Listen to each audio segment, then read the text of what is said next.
거기에서 우리는 이 성품의 특성을 가져와서 우리 인간들에게 유익하게 해주고 이 사회와 나라와 산하가 유익하게 해주는 거죠. 그리고 그 개울의 상자 속에는 예언의 마술 지팡이가 놓여 있어 당신의 손을 기다리고 있습니다. 그것은 과거, 현재, 미래에 숨겨진 모든 의미를 해결하는 열쇠입니다. 그리고 여기서 재밌는 말이 나왔네요. 또. 과거, 현재, 미래에 숨겨진 모든 의미를 해결하는 열쇠입니다. 그래서 이 말은 뭔 말이에요? 이 말은 이제 그하고 똑같은 거예요. 그 불교 법성계에서 보면 불교 경전이라고 해야 되나? 불교에서 저는 법성계라는 것이 있는데 의상 스님이 쓰신 건데요. 화엄경을 아주 간략하게 써놓은 게 법성계죠. 그래서 그 법성계 내용에 보면은 순간의 생각이 아주 기나긴 시간을 업겁의 시간을 지난다라는 그런 내용이 있어요. 내가 한순간에 이 생각이 아주 아주 먼 영원한 시간과 서로 통한다라는 이런 구절이 있어요. 그건 한자로 언니나 모르겠네요. 그래서 그 말과 이 말이 똑같은 말이에요. 과거, 현재, 미래에 숨겨진 모든 의미를 해결하는 열쇠입니다. 무엇이? 바로 우리의 성품이 이 하나의 의식이. 그래서 내가 여기서 지금 여기 제가 한 번씩 이 말 한 번씩 부르죠. 누구야 너 어디 있어 하고 이름을 부르면서 누구야 너 어디 있어 그러면 나 여기 있어 하고 대답하죠. 돌아보면서 나 여기 있어. 나 우리는 보통 나 할 때 이 몸을 자기를 부를 때 나라고 하잖아. 하지만 이 객체를 벗어난 참된 나는 뭐죠? 있습니다는 이 성품이라 했잖아요. 하나의 의식이라 했잖아요. 그래서 너 어디 있니? 그럼 나 여기 있어. 나 여기 있어. 여기 있어. 여기 지금 여기 현재 존재하고 있어. 여기에 있어. 라고 여기 있지. 라고 여기서 이렇게 바로 우리가 알아차리잖아요. 누구야? 그러면 나 여기 있어. 어딨니? 그럼 여기 있어. 여기. 현재 지금. 이 의식이 바로 지금 나 여기 있지. 라고 하는 이 순수 의식으로서 알아차리고 있는 이 상태. 이 의식이 그대로 뭐다? 과거와 지금과 미래. 그 모든 시기를 그대로 관통하고 있는 바로 그 모든 시대를 오고 가고 있는 바로 지금 여기 있지라는 그거다라는 말을 하는 거예요. 그래서 과거, 현재, 미래가 따로따로 분리되어 있는 것 같으나 시간 순서대로 분리되어 있는 것 같으나 그러나 진실한 모습은 뭐다? 과거, 현재, 미래가 결국은 바로 지금 여기 내가 알아차리고 있는 이 명상의 순간에 들어가 있는 현재 존재하고 있는 이 순수의식의 상태에 있을 때 바로 이 상태가 내 과거와 지금과 미래를 오고하고 있는 이 하나의 의식의 이 빛의 의식의 자리에 내가 앉는다라는 것이죠. 그래서 제가 이제 이 말을 한 번씩 이제 유튜브에서 말할 때 이야기를 하는데 같은 말이에요. 그리고 보시오 만나가 그곳에 있으며 숨겨진 생명의 빵이 그곳에 있습니다. 그리고 여기서 만나가 그곳에 있다라고 하네요. 만나. 만나 옛날에 보면 유튜브에서 막 이 만나에 대해서 막 나왔던 내용이 있어요. 그리고 무슨 그 뭐죠? 생명의 언약의 궤? 그거를 짊어지고 가는 막 그런 뭐죠? 그런 영상이 있으면서 어떤 만나가 막 하늘에서 내려와고 그걸 먹었다 이런 내용도 나와서 참 신기하다 막 그러고 봤던 기억이 나네요. 근데 만나가 그곳에 있으며 숨겨진 생명의 빵이 그곳에 있습니다. 그래요. 만나가 바로 뭐다? 숨겨진 생명의 빵이라고 볼 수 있고 결국 그것은 뭐다? 우리의 본성자리를 말하는 것이다라고 볼 수 있겠네요. 그리고 이것을 먹는 사람은 결코 죽지 않을 것입니다. 그래 여기 나오네요. 이것을 먹는 사람은 결코 죽지 않는다. 바로 영원성이죠. 영원. 그래서 이 하나의 성품이 과거, 현재, 미래를 관통하는 하나로서 꿰뚫고 있는 바로 이 의식이 되잖아요. 그래서 이 의식에서 딱 앉으면 즉 자세나 명상 자리에서 딱 앉으면 어때요? 시간관념이 없다. 시간의 흐름이 없다. 이것과 저것의 공간의 분별이 없다. 시간과 공간의 분별을 벗어나서 초월해서 있는 의식이다. 그래서 누구야 너 어디 있어? 나 여기 있어 하고 여기 있지 하고 알아차리면서 여기 존재하고 있는 이 첫 번째 순수의식 그죠? 이것이 영원하다는 것이죠. 지금 우리의 성품 자리가 이 빛의 의식이 하나의 의식이 부동의 자리가 태초의 근원의 이 자리가 결코 죽지 않고 영원하다라는 거죠. 그죠? 왜 그럴까요? 이건 물질화되어 있지 않기 때문이죠. 드러나 어떠한 생명 이렇게 물질에서 드러나 있는 존재라면 생로병사를 거쳐서 사라지겠지만 이거는 형체가 없고 그죠? 그러나 분명히 이렇게 움직이는 마물을 드러나게 하는 그 존재이기 때문에 그죠?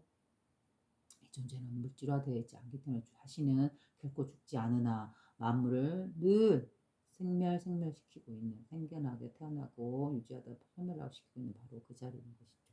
그래서 이 자리는 죽지 않는다. 왜 그 죽지 않는다고 할까요? 왜 영원하다 할까요? 이 만물이 늘 생겨나고 죽고를 수없이 반복하고 있기 때문에. 그죠? 우리의 마음도 하루에도 몇대 번씩 생겨나고 사라지고, 이 몸도 생겨나고 사라지고, 죽고 사라지고, 또 꽃도 피어나면 죽고, 피어나고 죽고, 반복하고 있고, 그죠? 이 계절도 영원히 반복하고 있죠.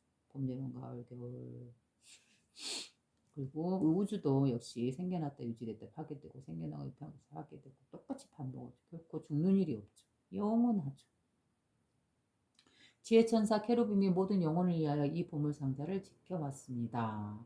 그리고 그 언약의 개, 뭐 보물상자, 그게 바로 뭐다? 이 보물상자를 드리면은 그런 언어이지 않나라고 생각이 듭니다.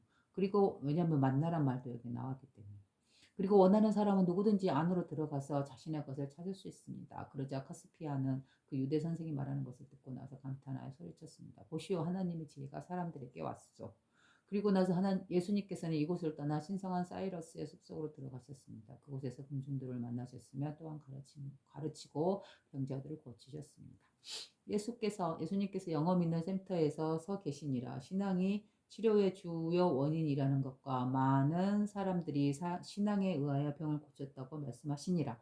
한 어린아이가 위대한 신앙의 교훈을 가르치니라. 그리고 여기 나왔네요.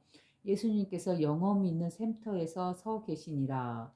신앙이, 즉 믿음이 치료의 주요 원인이라는 것과 많은 사람들이 신앙에 의하여 병을 고쳤다고 말씀하시니라. 제가 아까 전에 말했잖아요. 예수님의 주된 치료는 뭐다? 바로 마음의 치료다. 저 본성을 보고 그 마음을 깨끗하게 해주는 것. 그게 바로 마음의 치료다라고 했잖아요. 그래서 그 믿음, 자신의 본성자에 대한 믿음이 청정하고 깨끗하고 때묻지 않는 이 빛의 의식이 바로 자신이라는 거. 그거에 대한 믿음, 그 신앙이 치료의 주요 원인이다. 그죠? 주요 원인이라는 것과 많은 사람들이 신앙에 의하여, 믿음에 의하여 병을 고쳤다고 말씀하시니라. 그죠? 어떤 신기한 어떠한 그런 게 아니다는 것이죠. 한 어린아이가 위대한 신앙의 교훈을 가르치니라. 영어 믿는 셈이라고 불리는 흐르는 센터가 페르세폴리스 근처에 있었습니다. 그래서 모든 사람들은 1년 중 일정한 시기에 하나님의 신성이 내려오셔서 샘물에 영험을 주시고 그때 샘물에 들어가서 몸을 닦으면 완치된다고 생각했습니다. 여기 보면은 결코 이것이 미신이냐 하면 또 그것이 아닐 수 있어요. 제가 유튜브에서 한 번씩 보면은 그 모든 사람들은 1년 중 일정한 시기에 하나님의 신성이 내려오셔서 샘물에 영험을 주시고 그때 샘물에 들어가서 몸을 닦으면 완치된다고 생각했습니다. 그래서 여기 1년 중에 일정한 시기라는 건 천문을 읽은 거예요. 그래서 천문의 그 작용 흐름에 따라서 어떤 해, 12월 24일 음력 이 정도, 25일 이때가 신성한 시기다라는 그런 내용을 제가 들었어요. 그 유튜브 내용에서. 그래서 그 시기를 말하는 것 같아요. 그때 하나님의 신성이 내려오셔서 샘물에 영업을 주시고 그때 샘물에 들어가서 몸을 닦으면 마치된다고 생각했습니다. 그래서 이러한 믿음들은 단지 뭐라 해야 될까요? 그냥 미신이다라고 치부할 수 없는 것이 이 하늘 우주의 움직임을 보고 그 영향에 의해서 우리 인간도 그 영향을 받기 때문에 그 천문에서부터 이러한 것들이 시작이 되었다라고 보시면 돼요. 근데 이것이 이제 제대로 사람들에게 정확하게 전달이 되지 못하고 약간 왜곡되면서 시간이 지나면서 그렇게 지나왔기 때문에 이제 그게 미신이라든가 잘못된 제사라든가 잘못된 의식으로 변질되었던 것이죠.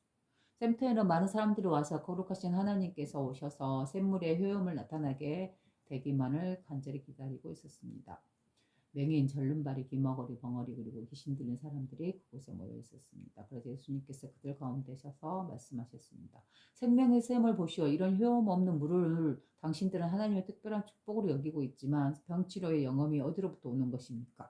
어찌하여 당신들이 하나님의 그 은총을 베푸는 데 있어서 그렇게도 불공평합니까? 왜 그분께서는 축복의 샘물을 오늘 주시고 내일은 모두 거두어 가십니까? 권능의 신성은 날마다 영험 있는 물로 가득 채울 수 있습니다. 그대 수심에 잠긴 병자들이여 내 말을 들으시오. 이 샘물의 효능은 하나님의 특별한 선물이 아닙니다. 신앙은 이 샘물의 모든 방울마다에 알알이 스며 있는 병치료의 근원적인 힘입니다. 그래요. 신앙이 바로 병치료의 근원적인 힘이다. 이 샘물에 씻으면 완치되리라고 정성을 다하여 믿는 사람은 언제든지 씻기만 하면 나을 것입니다. 하나님을 믿고 자기 자신을 믿는 자는 누구든지 지금 즉시 이 샘물에 몸을 담그고 씻도록 하시오. 그러자 많은 사람들이 수정같이 맑은 샘물에 뛰어들어 병을 고쳤습니다.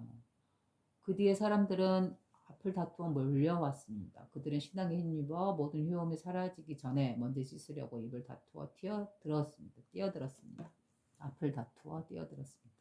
그때 예수님께서 한 어린아이를 보셨습니다. 그 아이는 매우 가냘프고 힘없이 보였으며 노도와 같은 군중들 건너편에 홀로 앉아 있었습니다. 그런데 어느 누구도 그 어린 소녀를 샘으로 인도하는 사람은 없었습니다. 그러자 예수님께서 말씀하셨습니다. 나의 귀여운 소녀 어찌하여 그렇게 앉아서 기다리기만 하지? 서둘러 샘물에 들어가 몸을 씻고 고치지 않으련? 그 어린 소녀가 대답했습니다. 서두를 필요가 없어요. 하늘에 계신 우리 아버지의 은혜는 작은 컵으로는 잴 수가 없어요. 하나님의 성령들의 은혜는 틀림이 없어요. 그들의 회복은 언제까지나 변함이 없습니다. 믿음이 약한 이들 사람들은 그들의 믿음이 효험이 없을까봐 근심하여 서둘러 병을 치료합니다. 이 물은 제게도 틀림없이 효험이 있을 것입니다. 그래서 저는 천천히 가서 그 축복의 샘터 속에서 오래오래 머무를 수 있습니다. 그래서 예수님께서 말씀하셨습니다. 이 모범적인 영혼을 보십시오. 이 소녀는 모든 사람에게 신앙의 힘을 가르치려고 이 땅에 왔습니다. 그리고 나서 그는 그 소녀를 들어올려 말했습니다. 왜 무엇을 기다리고 있습니까? 지금 바로 우리가 숨쉬고 있는 공기가 생명의 향기로 가득 차 있습니다. 신앙으로 이 생명의 향기를 마시고 건강해지시오. 소녀는 신앙 속에서 생명의 향기를 마시고 건강해졌습니다. 사람들은 이 눈앞에서 벌어진 일에 대해 보고 듣고 몹시도 놀라서 말했습니다. 이분은 건강의 신이 인간으로 나타난 게 틀림없어. 그러자 예수께서 말씀했습니다. 생명의 샘은 조그마한 웅덩이가 아닙니다. 그것은 하늘의 공간만큼이나 넓습니다. 그래요. 생명의 샘은 조그마한 웅덩이가 아니다. 그것은 하늘의 공간만큼이나 넓다. 뭐죠? 생명의 샘은 그럼 본성자리고 하나의 의식이고 우주 만물을 낳는 그 넓은 무량한 끝을 알 수 있는 그 공간인 것이죠. 그게 바로 생명의 샘이죠. 왜? 생명을 창조하고 만물의 생명을 살리우고 또 그 안에 살아가는 우리 인간을 숨쉬게 하고 우리 생명을 살리기 때문에 결국 생명의 샘이란 이 하나의 의식이고 우리 내면에 있는 본성이요. 우리가 늘 숨쉬고 있는 이 숨도 자기가 의식하고 맑고 깨끗하게 내쉰다면, 즉 호흡을 한다면, 호흡법이죠. 호흡을 한다면 우리의 몸을 건강하게 살리는 바로 그 치료가 되는 것이죠. 샘물이 사랑이며 신앙이 효능의 힘입니다. 사랑과 신앙, 믿음 이것이 바로 병을 고치는 힘이다. 그리고 살아있는 신앙을 가지고 살아있는 샘물로 깊이 뛰어드는 사람은 자기의 죄를 깨끗이 씻어내어 완전하게 되어 죄로부터 해방되는 것입니다. 이런 걸 보면 어때요? 우리 몸의 병은 결국 어디서부터 시작된다? 마음에서부터 시작된다라는 걸 역설하는 그런 모습이죠. 역설하고 있다. 반증하고 있다. 예수님께서 마귀 승려들과 작별하고 아시리아로 가시니라. 칼데아의 우르에서 사람들을 가르치시니라. 아시비나를 만나 함께 많은 마을과 도시를 방문하여 가르치고 또한 병자를 고치시니라. 페르시아에서 예수님의 일은 끝나고 예수님께서 또다시 고향을 향해 여행길에 오르셨습니다. 페르시아의 성자 카스파는 유브라테스 강까지 동행해 주었으며 두 사람은 애굽에서 다시 만날 것을 기억하고 작별 인사를 나누었습니다. 그리고 나서 카스파는 카스피의 해변가의 자택을 향해 떠났으며 이후 예수님께서는 이스라엘의 요람의 땅인 갈대아에 당도했습니다. 그러나 아브라함이 태어난 우르에 잠시 머무르면서 자기의 신분과 찾아온 이유를 말하니 사람들이 사방에서 모여들어 그에게 말하고 싶어 했습니다. 그리고 여기서 보면 아브라함이 태어난 우르는 뭐예요? 아까 보병군 보험서 처음 부분에 나왔죠. 우르국.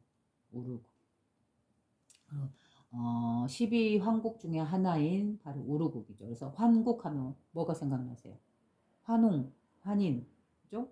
그들이 다스렸던 나라가 환국이다. 뭐 황국은 12나라로 나누어져 있었다. 12나라가 서로 연결된 연방체제의 국가였다. 황국은. 그래서 그 12나라 중에 하나의 나라가 바로 우르국이다. 12황국 중에 하나가 우르국인데 이 우르국에 사람인 아브라함이 있었다. 그 아브라함이 바로 유대인의 시조고, 그죠? 그래서 아브라함이라는 거는 그 사람의 이름이 아니라 그 사람의 직함이다. 직이다.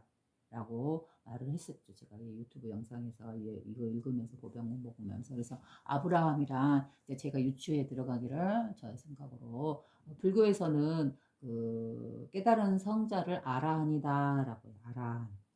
그래서 아마 이 시대에도 그 깨달은 성자를 아브라함이라고 표현하지 않았을까. 아라한, 아브라함 비슷하죠. 그죠? 그래서 우르국 12황국 중에 우르국이라는 나라에 있는 아브라함이라는 성자, 그죠?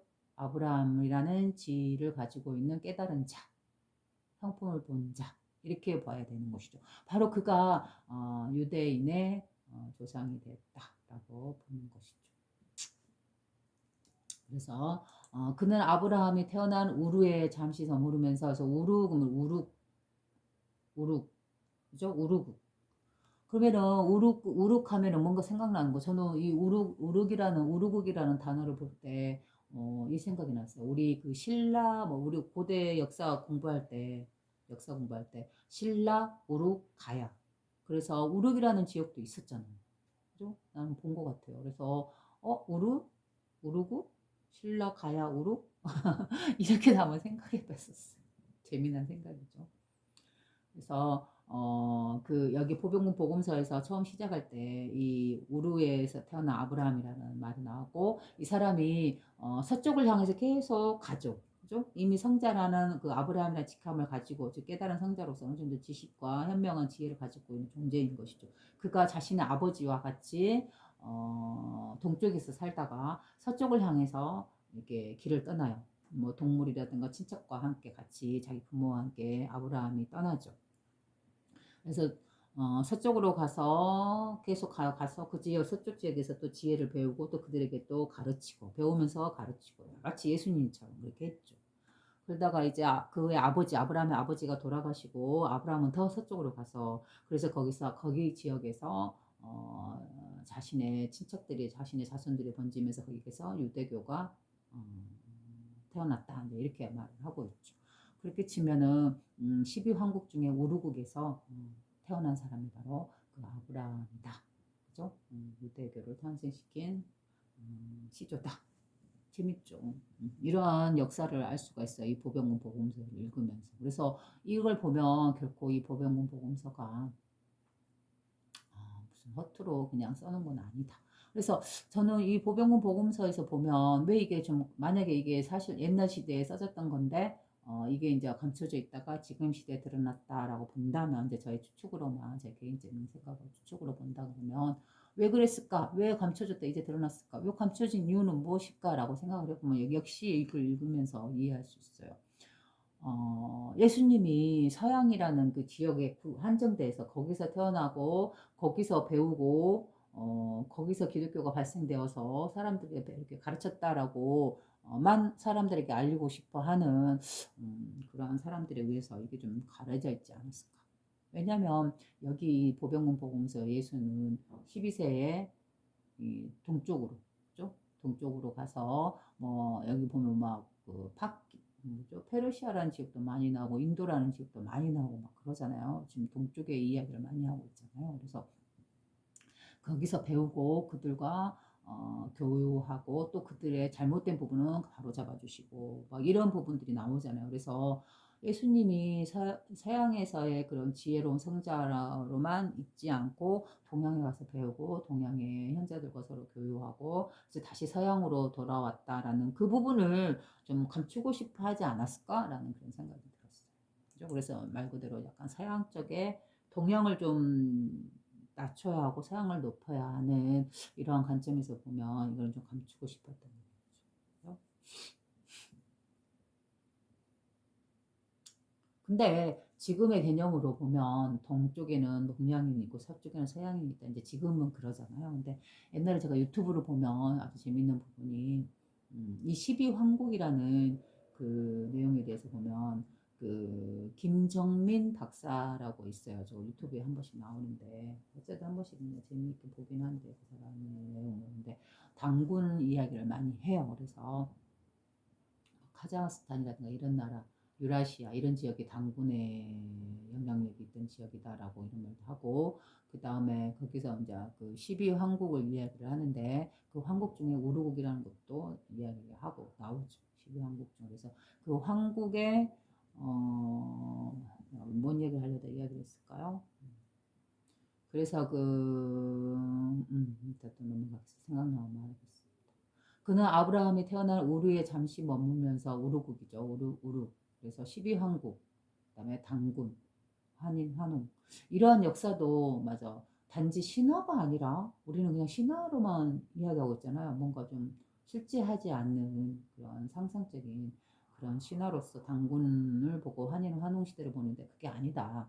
12황국이라는 나라가 실제로 존재했고 연방 국가 형태로 그다음에 그 12황국의 그 12방향으로 시계 방향으로 동그랗게 이렇게 해서 이렇게 각 지역에 존재하고 있었던 그런 모습으로 존재했다 12황국은. 그리고 12황국은 연방 국가다 해서 이 지구의 모든 국가 지역들이 결국 따로따로 지역은 분리되어 있었으나 결국 그들은 하나의 이념, 즉 이 하나의 의식에 의해서 이 진리대로 다스리던 시대가 바로 환인, 환웅의 시대다. 당군의 시대다. 라고 보고 있습니다. 개인적으로도 그리고 아마 그리고 이제 그 부분도 이야기했네요. 그 김정민 박사가 이 환국이라는 거는 단일 민족이 아니다. 그렇게 생각하면 안 된다. 지금 우리가 보면은 막 동양인이나 서양인이나 이렇게 섞여서 같이 살아가잖아요. 마치 이런 모습과 똑같았다. 그래서 우리는 황국, 한인, 당군 그러면 우리 한민족, 우리나라의 민족이 단일 민족으로서 살고 통치했다. 그러면 잘못된 것이다. 환인, 환웅, 당군 시대는 모든 민족들이 서로 섞여서 살던 시대였다. 지금으로 뭐 동양은 동쪽은 동양이만 살고 서양은 서양이만 사는 이런 시대가 아니었다. 그때는 뭐였냐? 동양이든 서양이든 유색민족이든 유색민족이 아니든 간에 모두가 다 서로 어울려서 섞여 살았다. 그러한 의미로서의 황국과 환인과 환웅과 그다음에 당군의 시대를 보아야 한다라고 김정민 박사가 말을 했죠. 그래서 그건 지극히 맞는 말이다라고 생각을 해요. 그래서 가끔 보면은 막 그 신라 시대에도 서양인이라든가 뭐 이렇게 뭐 또는 막 이렇게 인도나 파키스탄이나 페르시아 뭐 이런 사람들의 형상 모양이나 그런 걸 가진 존재들이 나오기도 하잖아요. 그래서 그런 걸 보면 과거에는 옛날 고대나 중세 시대에는 섞여서 살았었다. 동쪽 남쪽을 동양 서양인 뭐 구별되지 않고 같이 모여서 섞여 살았다. 그때가 바로 환인 환웅 당군의 시대다. 그는 아브라함이 태어난 우르에 잠시 머무르면서 자기의 신분과 찾아온 이유를 말하니 사람들이 사방에서 모여들어 그에게 말하고 싶어 했습니다. 그들에게 대하여 말씀하시기를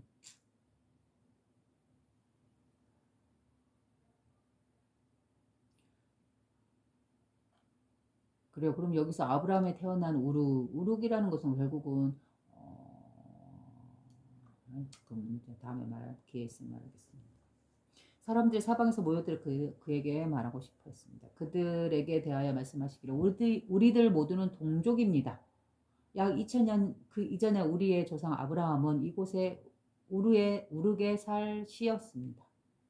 그때 그는 오직 한 분이신 하나님을 섬기셨으며 이러한 신성한 숲 속에서 사람들을 가르치셨습니다. 그리하여 그는 크게 축복받아 이스라엘의 위대한 아버지가 되었습니다. 그죠? 바로 그 말을 하는 것이죠. 지금 그 아브라함에 의해서 유대교가 탄생된 이야기하고 있는 것이죠.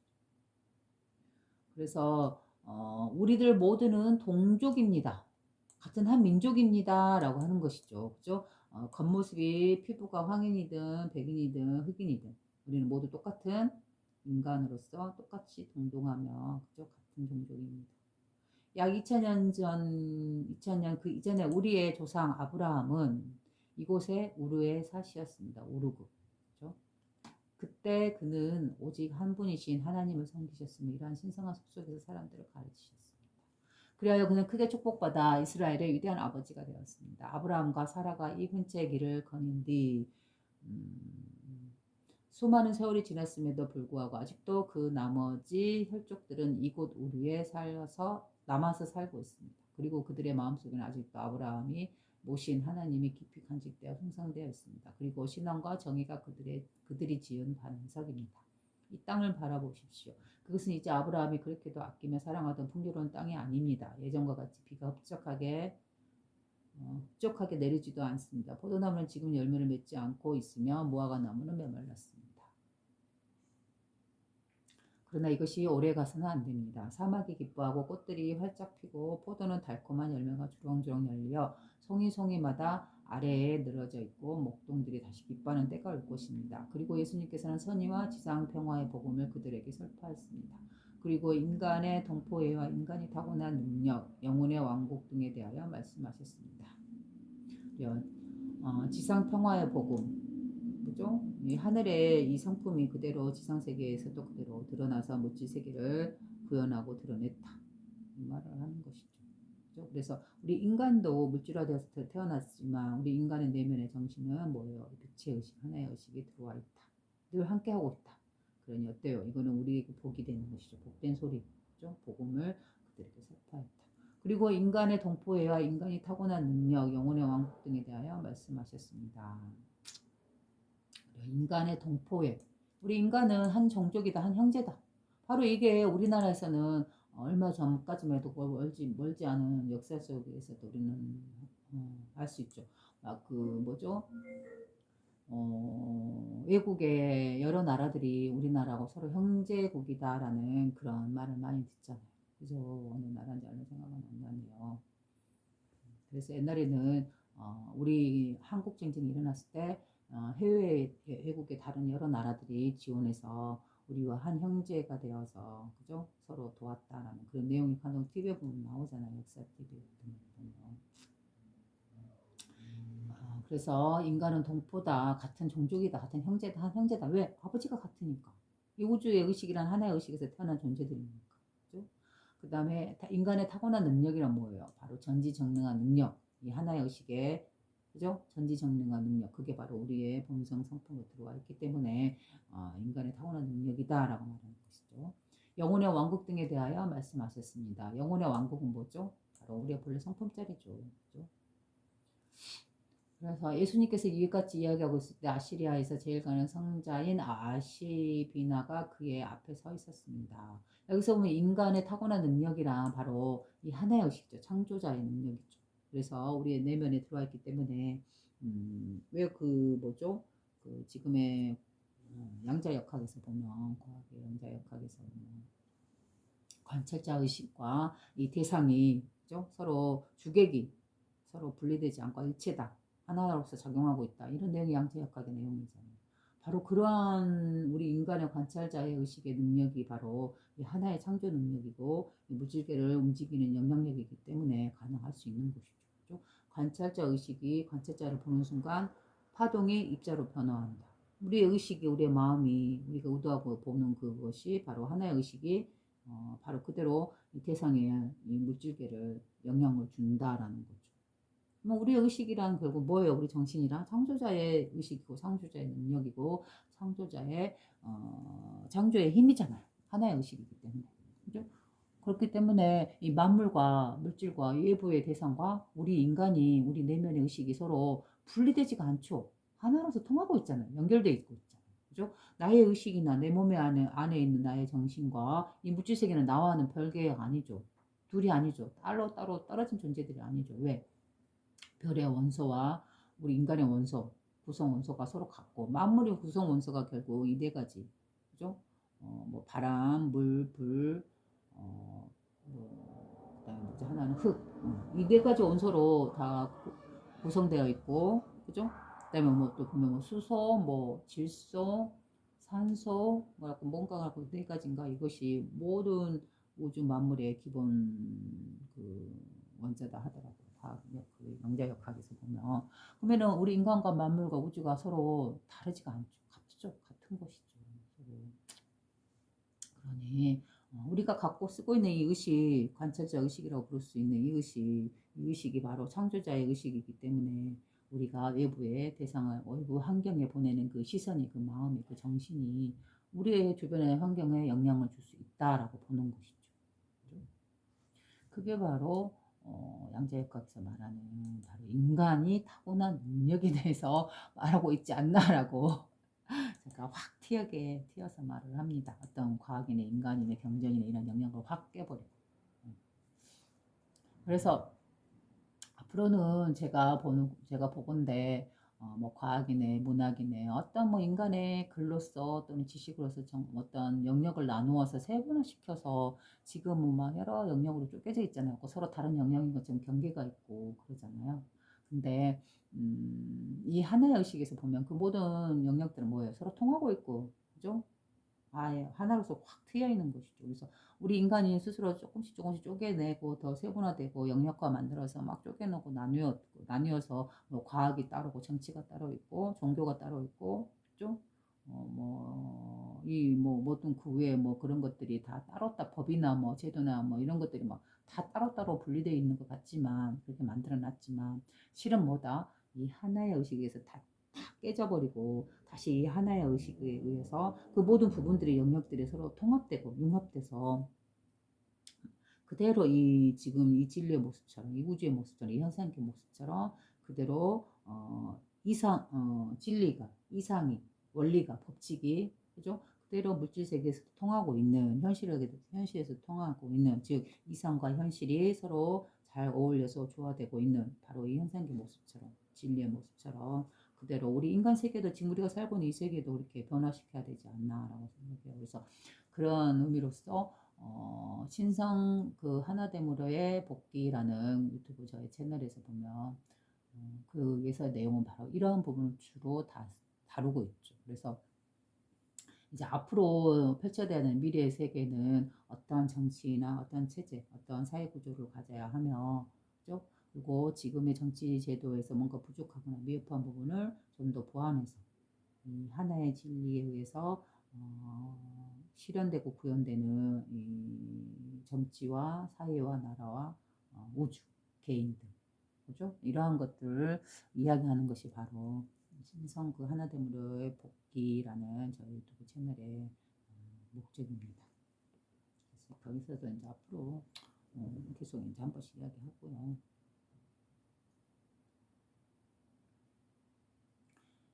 예수님께서 이와 같이 이야기하고 있을 때 아시리아에서 제일 가는 성자인 아시비나가 그의 앞에 서 있었습니다. 사람들은 그가 종종 그들의 성전과 숲속에서 자신들을 가르쳤기 때문에 그 성자를